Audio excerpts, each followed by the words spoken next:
किसान भाइयों नमस्कार। ग्रेट मास्टर यूट्यूब चैनल में आपका हार्दिक स्वागत। मैं हूं डॉक्टर सतीश भोंडे, कृषि वैज्ञानिक, और आपसे अलग अलग विषयों पर बात करता रहता हूं। आज आपको एक ऐसी समस्या के बारे में मैं बताने वाला हूं जो इस समय हमारे टमाटर हो, आलू हो, मिर्ची हो या बैंगन हो और अन्य फसलों पर भी इसका प्रकोप दिखाई पड़ रहा है, जो एक जीवाणु के कारण हो रहा है और जिसको कहते हैं सदर्न बैक्टीरियल विल्ट। एक ऐसा झुलसा रोग जो जमीन से होने वाले जीवाणु के कारण हमारे फसल को नुकसान पहुंचा रहा है। अक्सर हम देखते हैं कि जब भी कोई बीमारी हमारे फसल पे आती है तो इसके कोई लक्षण दिखाई पड़ते हैं। कभी पत्ते पीले हो जाएंगे, कभी उसके ऊपर कोई अलग अलग तरह के दाग धब्बे दिखाई पड़ेंगे, कभी वो जलने जैसे पत्ते दिखेंगे। लेकिन इस बैक्टीरियल विल्ट में ये जो खास एक जो जीवाणु है, इस जीवाणु की खासियत ये है कि ये जो वेस्कुलर बंडल्स है जो जमीन जो हमारे पौधों के अंदर पानी का जो आवागमन करता है उसको ब्लॉक कर देता है। तो जमीन से जो पानी हमारे फसल के अंदर जा रहा है और उसको फ्रेश, हरा भरा और अच्छा ताज़ा रहने के लिए मदद करता है, उसको रोक देता है। तो हमारे पौधे के पत्ते जो है वो मलूल हो जाते हैं और ऐसे लगता है कि इसको पानी की कमी हो गई है, जिसके कारण ये पत्ते जो है सूखने लगे हैं। इसमें कोई पीलापन नहीं आता है। तो ये इसका एक खास लक्षण है। दूसरा, इसका एक और महत्वपूर्ण कारण ये भी है कि ये जो बैक्टीरिया है, ये जो सॉइल बोर्न है, मतलब जमीन से फैलने वाला है। इसलिए हमें जमीन का भी ध्यान रखना चाहिए कि ये बैक्टीरिया हमारे जमीन में ना रहे। लेकिन इस समय जो बरसात ज़्यादा हो रही है या पानी ज़्यादा हो रहा है, तो ज़मीन में हवा का जो प्रमाण है, वो पानी का प्रमाण और हवा का प्रमाण, इसका जो संतुलन है वो संतुलन बिगड़ गया है और हवा कम हो गई और पानी ज़्यादा हो गया। इसके कारण इस जीवाणु का प्रकोप होने में मदद हो रही है। तो ये जो बैक्टीरिया है या जीवाणु है, इसका नाम है रैलस्टोनिया सोलेनेसियरम। इसका सोलेनेसियरम का मतलब ये होता है कि सोलेनेसी फैमिली, जो टमाटर के फैमिली है और अन्य भी क्रॉप, अन्य जो बैंगन है, मिर्ची है, आलू है, ये सभी उस फैमिली के, उस कुल के जो भी फसलें हैं उसके ऊपर इसका प्रकोप होता है। और जो फ्यूजेरियम, ये भी एक विल्ट आता है या ये भी बीमारी हमारे फसलों में इस समय आती है। लेकिन इसमें पत्ते पीले पड़ने लगते हैं, जबकि बैक्टीरियल में पत्ते पीले नहीं पड़ते। लेकिन जब पानी की कमी होती है तो हमारे फसल का एक और कारण शुरू हो जाता है। इसके जो पत्ते हैं वो ऐसे मुड़ने लगते हैं या गोल होने लगते हैं, फोल्डिंग होता है उसका। इसका कारण ये है कि जब पानी की कमी होती है तो पौधा अपने आप को कुछ बचाने की कोशिश करता है पानी की कमी से, और इसलिए इससे पत्ते मुड़ जाते हैं। तो ये भी इसका लक्षण हम समझ सकते हैं कि ऐसा जब होता है तो ये बैक्टीरियल हमारे क्रॉप में आ गया है। दूसरा, अगर इसकी और आपको श्योरिटी करनी है तो इसके लिए आप जो है इस पत्तों को, इस पौधों को उखाड़िए, इसको थोड़ा सा नीचे जड़ की तरफ आप काटिए, जमीन से जो ऊपर का हिस्सा है उसको खुला कीजिए और उसको एक गिलास, कांच का गिलास लीजिए, उसमें पानी डाल दीजिए और इसमें इस पौधों को आप रख दीजिए। तो इसमें से जो उजिंग होती है या जो एक द्राव निकलता है पौधे से, वो आपको दिखाई पड़ेगा, जो सफ़ेद सा, हल्का हल्का सफ़ेद, और जो नीचे की तरफ जाता है।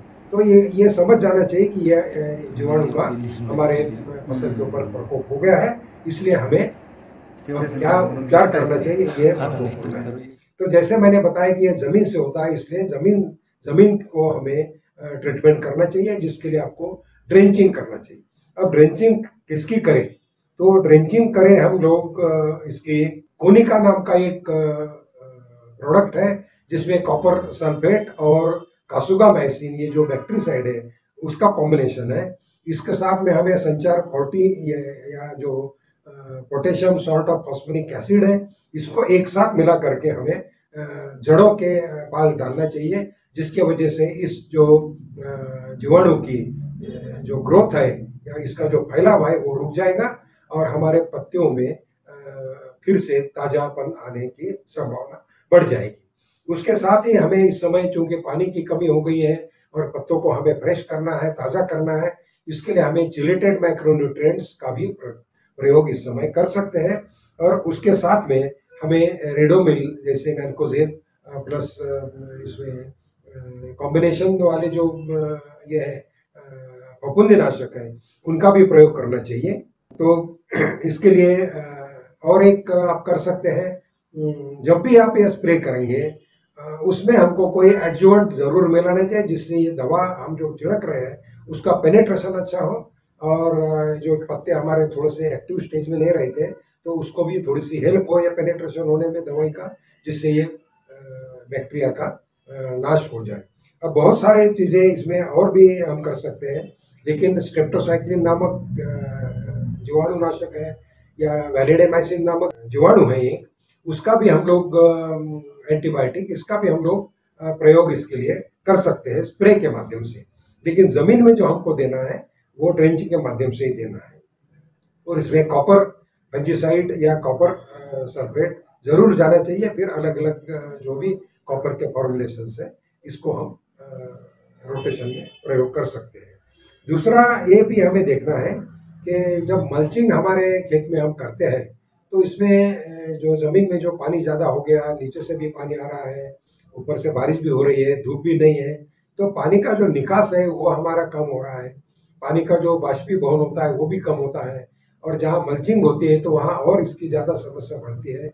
और जिस खेत में मल्चिंग किया हुआ है या पलवार आपने डाली हुई है वहाँ पर इसका प्रकोप बढ़ने की संभावना रहती है। तो इसमें हमें कुछ होल या कुछ छेद ज़्यादा गिराने चाहिए जिससे कि अंदर का पानी ये निकल जाए और उसमें हवा मिले। बरसात के सीज़न में जब ज़्यादा ज़मीन में पानी हो जाता है तो उसकी संभावना बढ़ती है, जो इस समय हमें देखने को मिलता है। दूसरा ऐसा है कि फिर इस ज़मीन में हमें अगली फसल लेने से पहले हमें सॉइल का डिसइंफेक्शन करना चाहिए, जिसके लिए या तो हम सॉइल सोलराइजेशन कर सकते हैं, मतलब अगली फसल लेने से पहले जब ज़मीन या बेड जो है हमारे जो क्यारियाँ है वो गीली रहती है उस समय सूरज अच्छी रोशनी जब होती है तब की बात मैं कर रहा हूँ, इसको सोलराइजेशन पेपर से ढक लीजिए जिससे कि डिसइंफेक्शन हो जाएगा। या दूसरा इसके लिए और भी कुछ तरीके हैं, जिसमें एक है ब्लीचिंग पाउडर जिसको हम कैल्शियम हाइपोक्लोराइड कहते हैं या कैल्शियम क्लोराइड कहते हैं, इसका भी हम प्रयोग कर सकते हैं। कैल्शियम क्लोराइड अगर करना हो तो 0.1% यानी कि 1 ग्राम प्रति लीटर पानी में, और अगर ब्लीचिंग पाउडर या कैल्शियम हाइपोक्लोराइड करना हो जो हमको कम मात्रा में करना चाहिए तो 1 लीटर पानी में सिर्फ पाव ग्राम मतलब 0.025% इसका सॉल्यूशन बना करके हम ज़मीन की प्रक्रिया कर सकते हैं, जिससे हमारे ये जो ज़मीन में जो जीवाणु है वो खत्म हो जाएंगे और हमारी अगली फसल सुरक्षित रहेगी। इसके साथ ही जब भी कोई बीमारी हमारे खेत में ऐसी आती है उस समय हम किसान को ध्यान रखना चाहिए कि इसके जो रोग जिसके ऊपर बीमारी आई है, ऐसे पौधों के जो अवशेष है हम खेत में ना छोड़ें, इसको इकट्ठा करके खेत के बाहर निकालें और कोशिश करें कि इसको हम जला दें, जिससे कि ये जो भी जीवाणु उसके साथ है वो सब नष्ट हो जाएंगे। या उसको अगर ज़मीन में गाड़ देते हैं तो उसके ऊपर कोई दवा आप लगाइए और इसको पूरी तरह से नष्ट कर दीजिए। किसी भी तरह से इसको खेत में मत मिलाइए जिससे कि इसका जो है आगे और प्रकोप हमारे खेत में ना बढ़े। तो ये सावधानियां अगर आप बरतेंगे तो इस बीमारी से आप मुक्ति पा सकते हैं। इसके अलावा भी अगर आपको कोई समस्या आती है तो आप ज़रूर पूछिए, लेकिन ये समस्या ऐसी है कि इस समय अगर हमने इसका नियोजन नहीं किया, इसका हमने उपचार नहीं किया तो हमारी फसल काफ़ी बड़ी मात्रा में बर्बाद हो सकती है। जो फसल हमारे फूल देने और फल देने के स्टेज में है उसमें फूल और फल अच्छे नहीं आएंगे, झड़ जाएंगे और फल का भी विकास नहीं होगा, क्योंकि ज़मीन से पानी का ही जो एंट्री होती है उसी को ये जीवाणु बंद कर देते हैं। ये बहुत गंभीर समस्या हो सकती है, इसलिए इसको समय से आप उपचार कीजिए। और यदि आपकी समस्या हो तो आप पूछिए, आप बताएंगे, हम इस विंडो में आपके प्रश्न डालिए, हम उसका समाधान जरूर करेंगे। धन्यवाद।